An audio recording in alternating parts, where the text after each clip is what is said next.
Welcome to a new world of entertainment. The Ultimate Film and Television Podcast. Featuring Mike Winkler,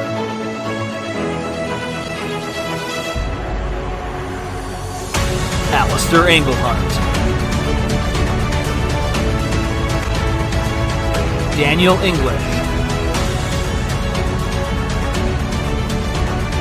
Jeremy Larson,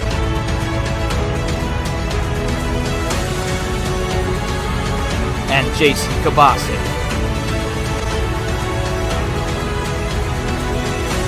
Created by friends, all film lovers.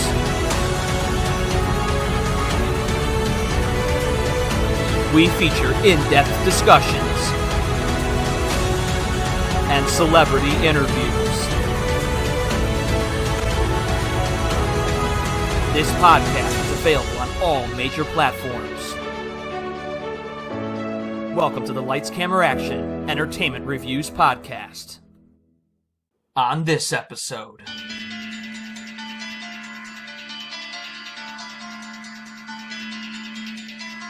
our Saw Retrospective continues.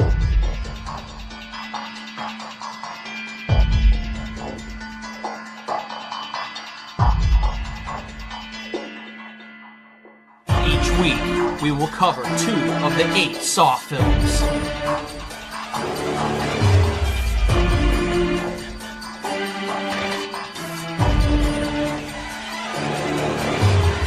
We will be doing in-depth discussions, so this podcast will include spoilers.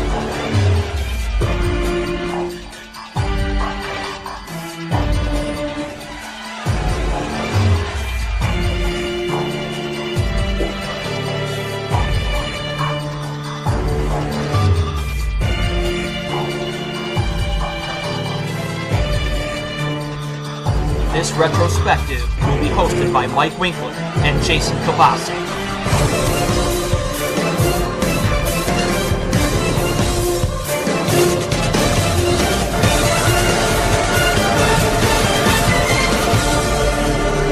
And now, our discussion on Saw 3 and Saw 4. Welcome back in, listeners. The Saw Retrospective continues, or as I will say, the game continues, Jason. The game continues with arguably some of the more confusing of the series. When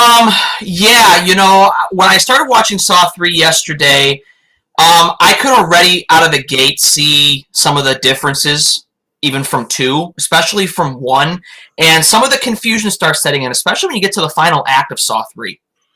Yeah, and then you find out that Saw 4 really took place at the same time that Saw 3's events were going on. Mm-hmm.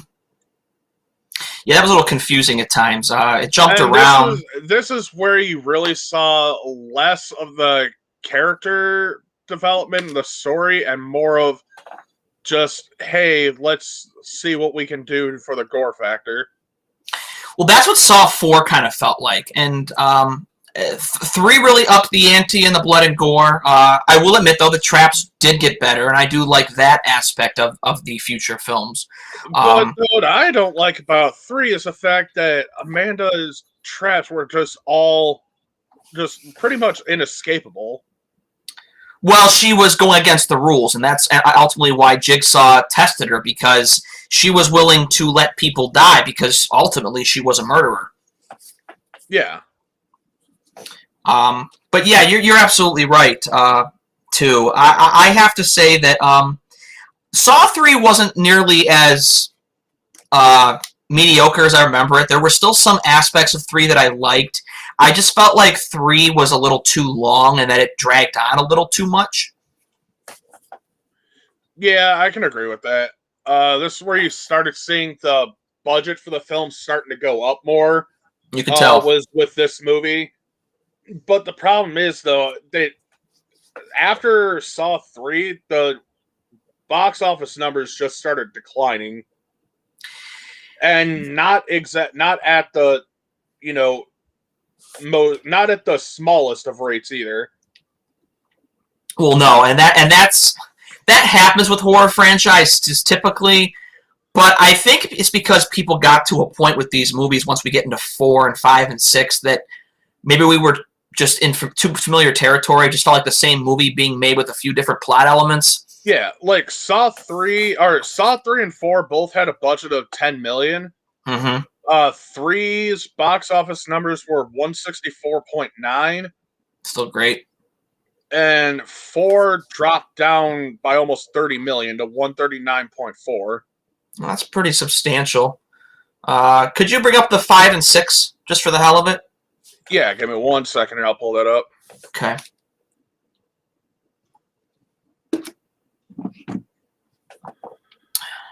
Saw 5 budget was 10.8 million and the box office was 113.9.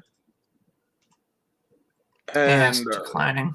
Saw 6, the budget was 11 million and the box office only did 68.2. Really? So by the time we get to 6, it was no longer in the $100 million range anymore. No.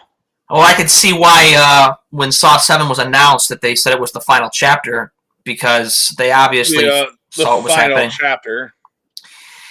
Yeah, and now since then we've gotten Jigsaw, and now we're getting Spiral. So I guess they feel like that Saw can be rejuvenated for today's audiences, and I haven't seen it yet. I mean, I guess so, but at the same time, like I don't hold on to hope. No, I'm going into this one with low expectations.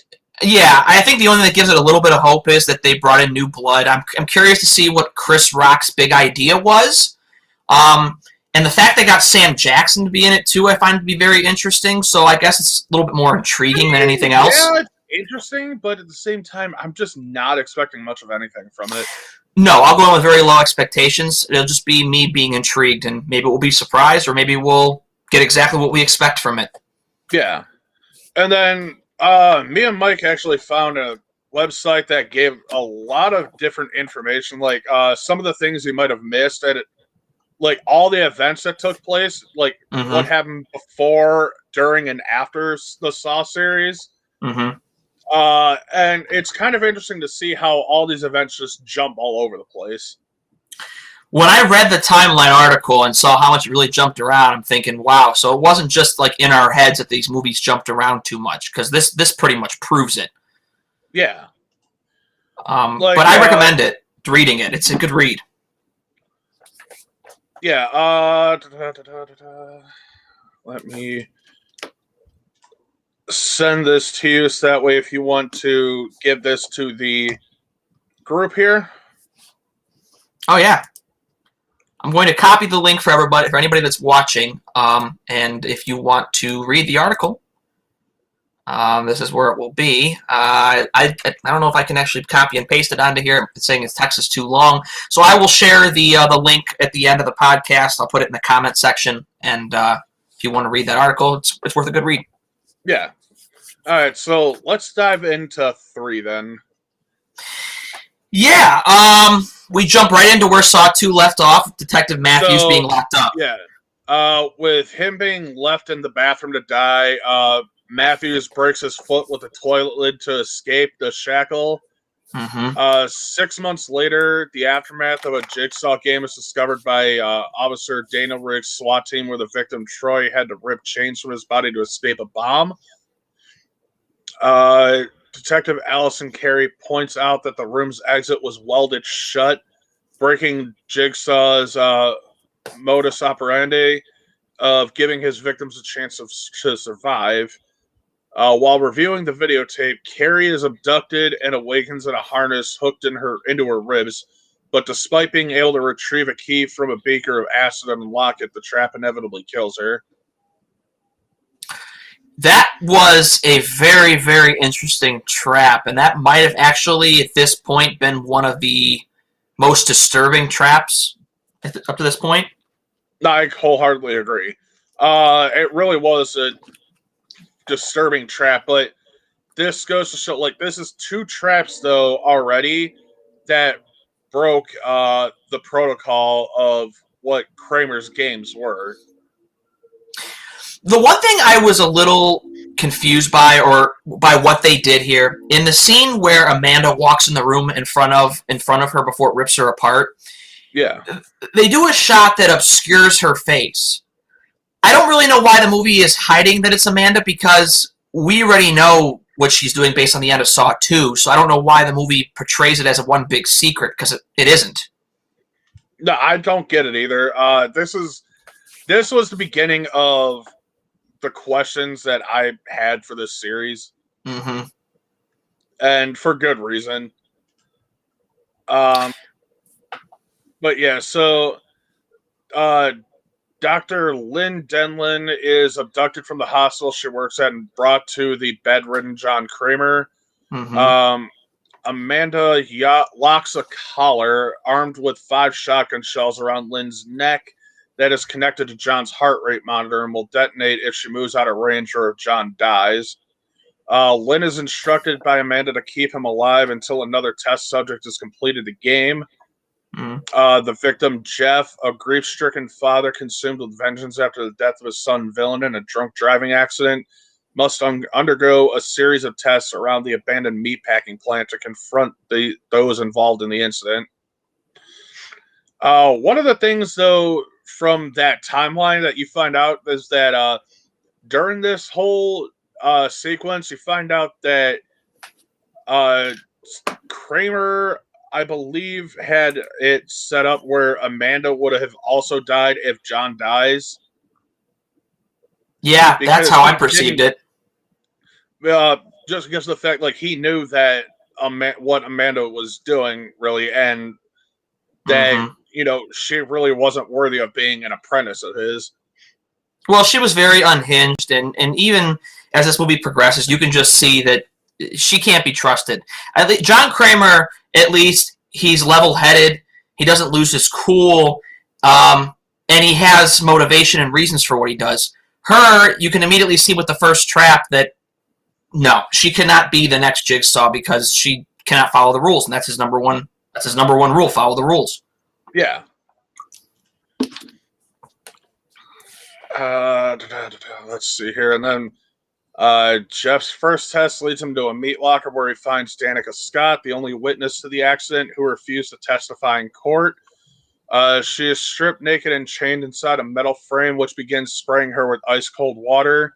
Mm-hmm. Jeff was able to retrieve the key after Danica persuades him to help her, but she freezes to death before he could do so. In his next test, Judge Halden, who presided the court trial of the accident, is chained at the neck to the bottom of a vat where rotting pig carcasses are dropped into a grinder that slowly fill the pit. But Jeff saves him after burning away his son's memorabilia in an incinerator to retrieve a key. His third test involves Timothy Young, the driver who accidentally killed Dylan, who is strapped to a machine that will twist his limbs and head. The key is tied to the trigger of an enclosed shotgun that goes off after Jeff retrieves it, accidentally killing Halden, while the former fails to save Timothy in time when the machine brutally snaps his neck. Now, this is something that actually bothers me about this movie the most, and it's the inconsistencies with Jeff's character. Because throughout the movie, when he starts encountering the judge and the woman in the frozen locker and then the person that killed his son in the car crash, he fights with helping each one of them out until ultimately he tries to, and he fails with 2 of them, saves the judge. Judge gets killed, of course. But then when we get to the end of the movie, and Jigsaw gives him the ultimatum to save his wife, or his ex-wife, or whatever it is, he doesn't take it and he kills Kramer. To me, it's like you forgave everybody else and willing to save them, but when it came down to saving your wife, who obviously he loved, he just killed him and basically got her killed. Doesn't that seem a little inconsistent to you, that he was willing to save those people, but then at the end he just... Not only that, killed him, which killed her, which killed Amanda. Right. So because he ultimately tried to save the people before him or before that situation, only for really in the end everyone ended up dead in his gang. Yeah. Yeah. Deep down, it's like Kramer knew it was going to happen because, as we see at the beginning of Saw 4, he took the candle wax with the tape and swallowed it before it all went down. So obviously, he had a pretty big gut feeling that things were going to go the way they were going to go. Yeah. Yeah, but like you said, I had my issues with Jeff's character development throughout this entire movie as well. I thought the movie had too many flashbacks as well. I think that there was too many lulls in this movie. Most of the Saw movies are about an hour and a half, hour 40. This ran an hour 53. Really? Yeah. It might have been the director's cut, but either way, it was just too long. No, I agree. So this is actually interesting here. So, I mean, at least this is where, like, the whole twist ending started getting a little bit too much. Yeah. So ends up turning into, refusing to listen to John's warnings. Amanda shoots Lynn just as Jeff arrives. The latter, who is revealed to be Lynn's husband, retaliates by shooting Amanda with a gun provided by John after his tests. As Amanda dies, John reveals that Lynn's test was actually hers. Aware of her motives and unwilling to allow a murderer to continue his legacy, John decided to test her. He then addresses Jeff, offering to call an ambulance for Lynn if he had learned everything from his ordeal and accept one last test, either killing John or forgiving him. In response, Jeff slashes John's throat with a power saw, activating Lynn's collar as the room is sealed shut. Before dying, John takes out a tape recorder to inform Jeff that his daughter Corbett was also captured and he must face another test to save her. That's kind of another problem because I kind of got the idea that Jeff might not have been killed when that killed her, because the last shot of the movie is of her face blown apart by the shotgun shells, and the room around her doesn't look like it's destroyed around her at all. It looks like pretty intact. So I'm thinking that maybe Jeff survives that, especially since Jigsaw's body is completely, non-blown up during his autopsy at the start of 4. Yeah, but you also got to keep in mind the fact that collar was designed to go off and kill her, not everything around it being destroyed. Right. Do you think it literally was just 5 shotgun shells that were aimed at her neck? Mm-hmm. Do you think that Jeff ultimately went and saved his daughter and got out? With the inconsistencies in his character, I have no idea. That's what I'm wondering, too, because they kind of gave you the idea that the doors locked down after he did what he did, so I'm wondering if he never got out. That's maybe how it probably went down. That's what I'm thinking as well. Makes sense. Really, there wasn't a whole lot else that you could think of to go along with this other than what we had already discussed. Amanda just did everything she could to break the rules of what Kramer stood for. Mm-hmm. And still giving his victims a chance to survive because, his philosophy of how willing are you to live another day. Mm-hmm. I liked the message. I thought that worked well with Jigsaw's test of Amanda. That made a lot of sense. That's the one twist that I was like, okay, I could buy that. It just seemed a little too planned out. It just seemed a little too perfect, the plan. Yeah. I mean, like it was all staged and just set up a little too well. But so favorite trap in Saw 3? Favorite trap in Saw 3? Probably is going to have to go to one of the first ones we saw, and was that acid trap. Pretty good trap. Yeah, I have to agree, it's a pretty good trap. I was initially going to go with that one, but I think I'm going to go with the trap that the drunk driver guy was in, the trap that everything was twisting, the bones. Yeah. Thought that was innovative and very disturbing. I watched that scene again just, before, and it still got me. I was like, oh, God, that took some imagination. Oh, I know. But all right, so Saw 4. This is where I just started really not caring about this series.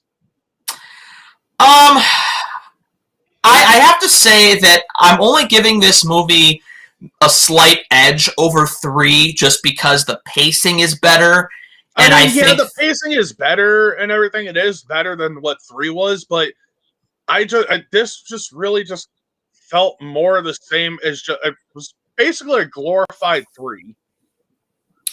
yeah, they brought the blood factor up, the gore factor up. I think as a whole, it's where the story started kind of like the story started being too convenient on who was responsible and why, and it just kind of started feeling like things were being made up along the way instead of it being a full-fledged plan from the beginning. Yeah. No, I got to agree with that. Mm-hmm. I don't know. It really wasn't until Saw 3D where I actually cared enough about it, because that ending actually kind of got me a little bit.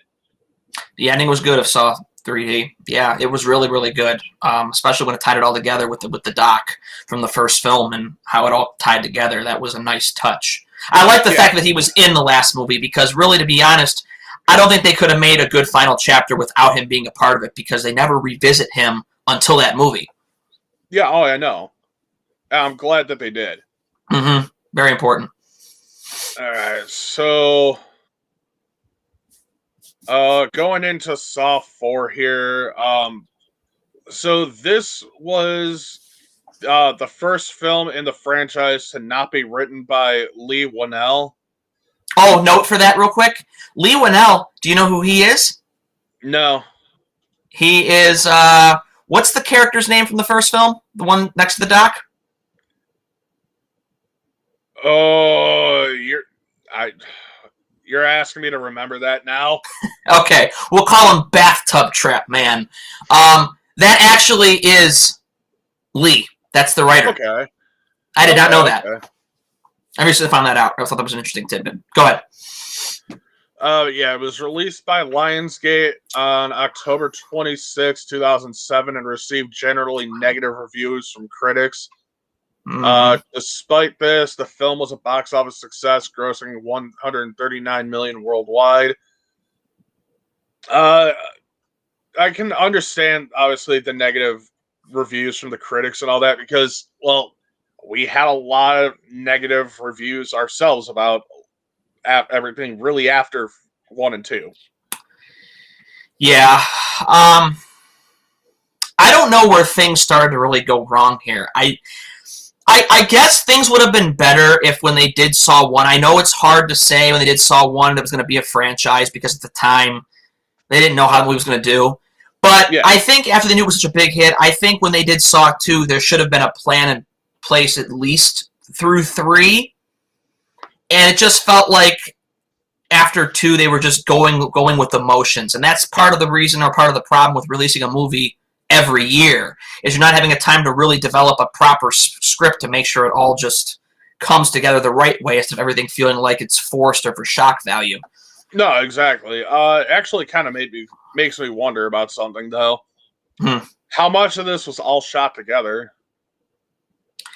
Some stuff had to be shot together. I thought the stuff with Matthews that was in Saw 3, I swear that some of that had to have been shot within Saw 2, because to bring him back just for that little scene, I doubt it. And they had the set piece right in front of him, so I think they shot all that stuff at the beginning with him cutting off his foot.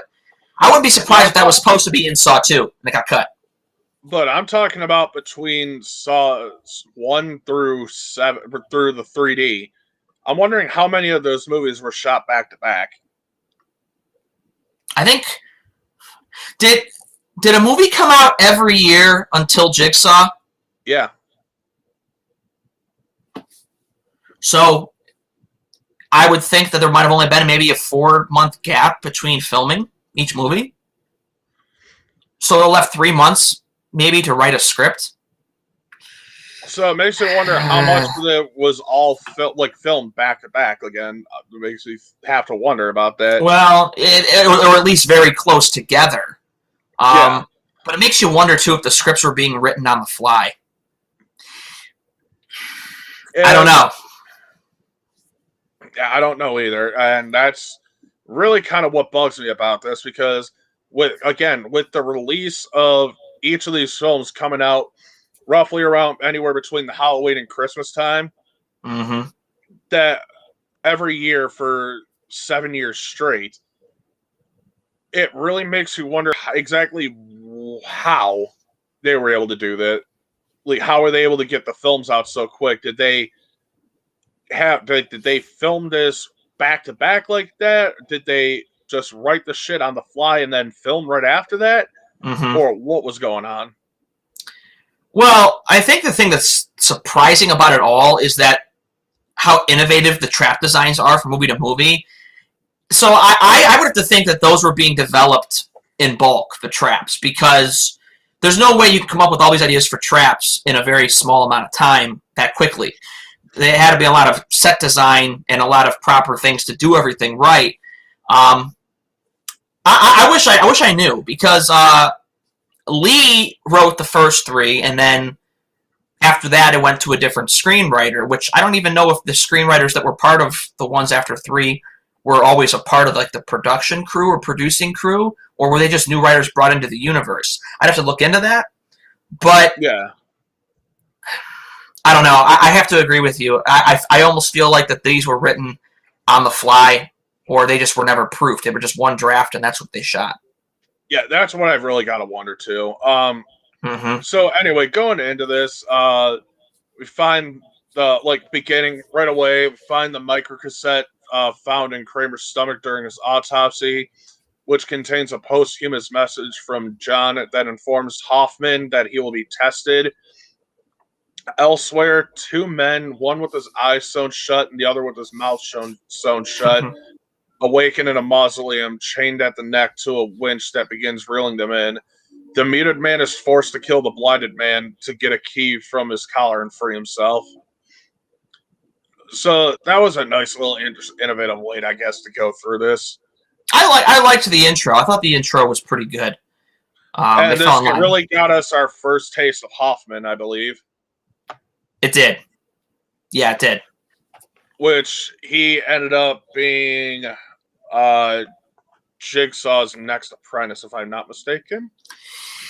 Yeah, and then there's that whole explanation that I don't know if I should sit here and say that it really works. What do you think? I don't know. I don't know what to think about it. What do you have to say? Well, he ends up being, I think, in 3 movies, correct? 4, 5, and 6? Hoffman, he was in 4, 5, 6, and 7. Oh, he was in 7, too. You're right. So, I mean... because he had the pivotal roles, throughout pretty much all of 7. Now, I don't remember, because I'm rewatching these now, but I don't really remember. Did they explain how Hoffman got involved with Kramer? Give me 1 second here. I want to say it had something to do with Kramer's wife. I could be wrong, but so going through that link that I sent you, Mike, Hoffman and Officer Rigg investigate a violent teacher who had been abusing his daughter, but the man gets off thanks to his lawyer, Art Blank. Hoffman's sister is murdered by her boyfriend, Seth, and he now suffers from depression. Seth is sentenced to life imprisonment. Officer Gibson is attacked by a former mental patient, and Hoffman shoots the offender despite him dropping his weapon. Gibson reports Hoffman, but Hoffman is promoted. Gibson convicts 3 of Hoffman's colleagues, resulting in Hoffman swearing vengeance. So, essentially, it was at this point that you really find out where Hoffman's and Kramer's, I guess, stories both intertwined. Like, that's how Kramer was able to pick up on Hoffman. Okay, so they do break it down, though. They do make sense of it then. Yeah, thing about that, like that's spanning the three different movies though. Saw 4, Saw 5, and Saw 7 were when we got the pieces of that all put together. See, I don't remember how well it's told or if it makes a lot of sense because I'll know when I revisit them. But I mean, I guess Hoffman. I guess him being that works. I mean, I got a bad. This is the thing that pissed me off about this series though, was why they decided to go span all these movies to get just little piece of information about about all the integral characters that were part of the series from here on out. Right. Why it took so long for us to actually get the backstory really on these characters and their involvement with Kramer in the end. Well, that's part of the problem with this being a 8-movie series, is that the series really took its time, and I don't want to fault it for that so much because, I mean, it does do some things pretty well with characters. I liked that we, throughout each of the first 4 films at least, we see little bits and pieces of these characters leading into it. Like, for instance, we see Hoffman in one scene in Saw 3 when they go to the crime scene at the very beginning of Saw 3, and you never see him again. And then all of a sudden, he's a prominent character going forward. Same with the other. Yeah, you're not wrong there, Alistair. It is all about this. Oh, all about the moolah. Yeah, and Alistair says it's all about the money. Well, yeah, this franchise did so well on a very low budget that it made it so easy to make sequels, because when you're making movies for $1 to $5 to $6 to $7 million and you're making hundreds of millions of dollars, I can't say I blame them for making sequels. I can see why they made the sequels as much as they did. Mm-hmm. But when you start seeing that box office numbers slowly dwindle down, and all of a sudden you see the decline from 4 to 5, and then 5 to 6, why would you bother making any more? And the only reason that Saw 7 would have made Saw 3D would have made any bit more than any of the other ones, right? Because of the fact the hijacked prices in theaters, and because it was 3D, so they got charged higher. Do you feel like that in Saw 4, when we get Hoffman's reveal, don't you almost feel like that after 4 we could have gotten the final chapter, that movie, and just ignored 5 and 6 and got to that point because we had enough story at that point to tell the final chapter? Yeah, I think we could have gotten there after 4. Mm-hmm. But I guess the writers felt like dragging it out as much as they could, because then again, the almighty dollar is what matters. So, well, and then here we are again with Spiral coming out. It's one of those things where I feel like they're just trying to see how much more money they can suck out of everybody. But we could be wrong. With who they bring to the table for the new movie, maybe it's going to bring something new to the Saw universe we haven't seen. So maybe it'll benefit it. Yeah. But this whole sequence here throughout this movie really started getting a little more confusing. Yeah, as this movie went along, it started getting really confusing, especially since we get Detective Matthews back out of nowhere. Weren't we told that he was killed by Amanda? Yeah, as far as I'm aware, we're told that he was killed by Amanda. Mm-hmm. Wasn't that one of the reasons why Kramer was disappointed in her? Now all of a sudden it looks as though it never happened. So aren't we kind of retconning what we said in 3 a little bit? Yeah. And again, I just don't know what to think of it. So I'm trying to remember the main story on this was Stram. Was there 2 writers? What's that? There were 2 writers, right? No, I'm talking about the main, I guess, protagonist, if you want to call it that. Oh, okay. Yeah. Okay. Yeah. And he also appeared in one scene in 3 as well. Yeah, I know. So that's why they really did a weird job with this. Explaining how 4 happened at the same time as 3 did. Mm-hmm. I almost feel like 3 and 4 were shot together. I feel like that they were. Yeah. 3 and 4. God, I don't even know what the hell I'm saying because this movie is actually making me tongue tied right now. But the big reveal that four happened at the same time as three was I want to say it was Strom arrives after Rig, but ends up Mm-hmm. following Denlin, who's trying to pass his own game. Yeah. He finds him in a sick room with the corpses of John, Amanda, and his wife Lynn, and kills Jeff in self-defense. Meanwhile, Art pulls out a device that will free him, Eric, and Hoffman once the timer expires. If used before then, a pair of pincers will sever his spine.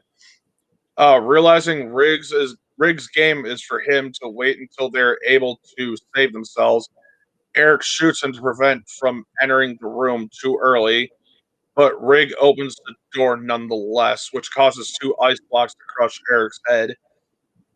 Rig shoots and kills Art, believing he is responsible for the game, only to learn from Art's tape recorder that his obsession with saving everyone resulted in Eric's death, who was meant to save himself. Mm. Hoffman, the actual Jigsaw accomplice, who was in no real danger, then releases himself, leaves Riggs to bleed to death, and seals Strom inside the sick room. The film ends with Hoffman at the morgue, thus revealing that John's autopsy took place after the events of the film. Yeah. Again, like you said before, the fact that basically Saw 4 feels like it's Saw 3.5. I almost feel like instead of showing all the flashbacks that they wasted time with in Saw 3, we could have got all this, or at least most of it in Saw 3, and that could have just been one movie, and it might have made a better movie because of it. Yeah, that's a little frustrating, and Like I said, this is where I really just I don't know how much more I can follow or care about the Saw franchise. well, wait till we get into 5 and 6, because that's where things start really going in a very odd and very twisted direction, and I don't mean that in a good horror way. Yeah. So there's not much else to really go over with this, other than it was just another disappointing entry for the Saw franchise. More of the same. And I gotta say too, I think the one thing that I'm getting a little sick of, especially 4 movies in now, is that every time somebody gets grabbed for a trap, it's always in a dark apartment. They're acting like there's such creepy music, and the pig face comes out. It's done in the exact same way in the first 4 movies. Oh, I know. Come up with a new way. Be a little more innovative, and You know it's not going to happen. no, it's been there and done that territory, and lack of imagination as far as I'm concerned, as far as that part's concerned. Yeah. So, favorite trap in Saw 4? Ooh, that's a good one. There were good traps in this movie. I'll let you go first on this. I really like the trap at the beginning. It's basic. It's simple. You know, with the eyes being sewn and the mouth being sewn. I don't think it's my favorite, but it's up there. I like the ice block trap. I kind of do. There was a lot of tension in the way that scene was done, and I didn't think that Matthews, would have gotten killed that way, but that's how he goes. I gotta agree with you. The ice block trap was probably my favorite one in this. Mm-hmm. A lot of tension. Yeah. Pretty well done. That's why I said the one thing that these future movies do, the traps are very well done, and there's a lot of thought put into those. But I think that's the movie's problem as well, is that there was more thought put into the traps than making the story feel sane and coherent. Which, again, just pissed me off so much because there was so much potential in the beginning of this franchise to actually tell a really good story while also being a horror flick. Mm-hmm. And it just went to shit. The one thing I know about Spiral, the only thing that I read an article with the director, he also did 2 and 3 and 4. He said that even though the movie takes place in the same universe as the previous 8 films, he said they really wanted to bring something new and innovative and different to the table for the Saw universe, and that he said that fans will be pleasantly surprised as to what we've done differently because it's nothing we've done before and it's not the same old Saw. So that's encouraging. It's encouraging. Am I going to go into it with any higher of an expectation for it to be good? No, No, no, because of the letdowns from this entire franchise. no. Just go into it with low expectations, and maybe we'll get something close to the first one again. Who knows? Who knows? We're going to have to wait and see. But other than that, I don't really have much of anything else to add to this. No. So I guess what we'll do is we're up to 4. We're at the halfway point. Where do you rank the movies now? Now that we're up to 4. 3's at the bottom. Saw 3.5 just above it. I'm gonna have to go Saw 2, then Saw 1 at the top. Yeah, I think I pretty much agree with that. Saw 3 definitely is at the bottom so far just because of its pacing issues.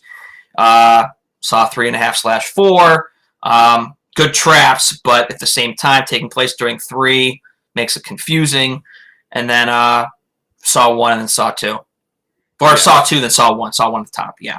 So we've finally reached the halfway point of the Saw franchise, and I hate to say that we're not reaching the top of the hill here. We've gone through the peaks of the franchise here in the first 4, so now from here on out, it sadly goes down the mountain.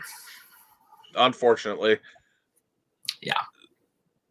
So with that, next week we'll be coming back to you with Saw 5 and Saw 6 in our retrospective. After that, we'll be covering Saw 3D and then Jigsaw.